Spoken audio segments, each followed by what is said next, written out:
Video review of the first generation Nerf Nite Finder. What came in the package was the Nerf blaster, a target and target holder, and 3 Nerf darts. As you can see, this blaster is an old version of the Nite Finder. It is the first generation. You can see that from this Nerf logo right here. It is the old style Nerf logo. It does not have the updated one on it. Now, the most notable difference aside from the colors and painting of this blaster is the lack of a Nerf N-Strike tactical rail on top.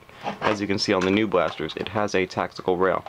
The second most notable difference is the Nerf logo right here. So you can see the newer blasters have the newer style Nerf logo compared to the old blaster. Going over the painting and colorations of this blaster, the base coat is a very nice color of blue. Then we got our silver on the front part right here, black on the grip and the base plate, and orange internals.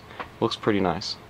Now, like the newer blasters, this does still have the useless red dot sight on the front. As you can see, it's extremely useless. You can barely even see that in the camera. And that is with new batteries.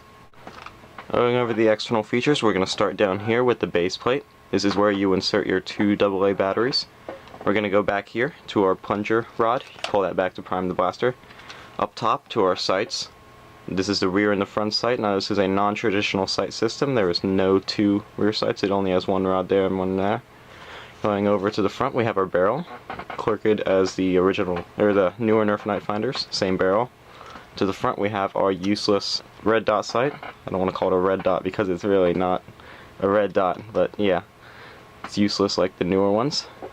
Dart holders, they're black on this blaster. They look pretty cool in contrast to the silver paint. Now, looking at the trigger on this blaster, I don't know if mine is just different than all the others, or this is the same with all the first gen Nite Finders, but my trigger is extremely sensitive. As you can see, it is primed, and if I barely pull it back, it fires. I barely have to pull it like that far back, it'll fire. I don't have to use the full length of the trigger.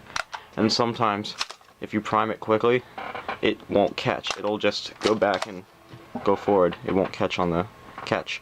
So yeah, I don't know if that's just my Nite Finder or that's the same with all the first gen Nite Finders. To load the blaster, it loads identical to the new Nite Finder. All you do is you take your dart, insert it to the front, pull back your priming bar, and then you also have your 2 dart holders on the front so you can insert 2 extra darts. I have shown you all the features of this blaster, and I will show you it firing. I will be using new style Nerf Whistler darts because I have them on hand and they do fire pretty well out of this blaster.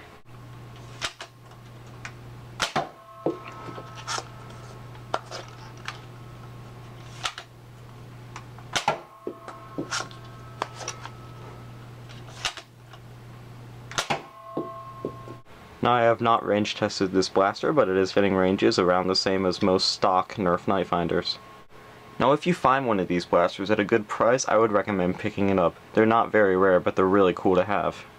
That's my review of the first generation Nerf Nite Finder. Thanks for watching.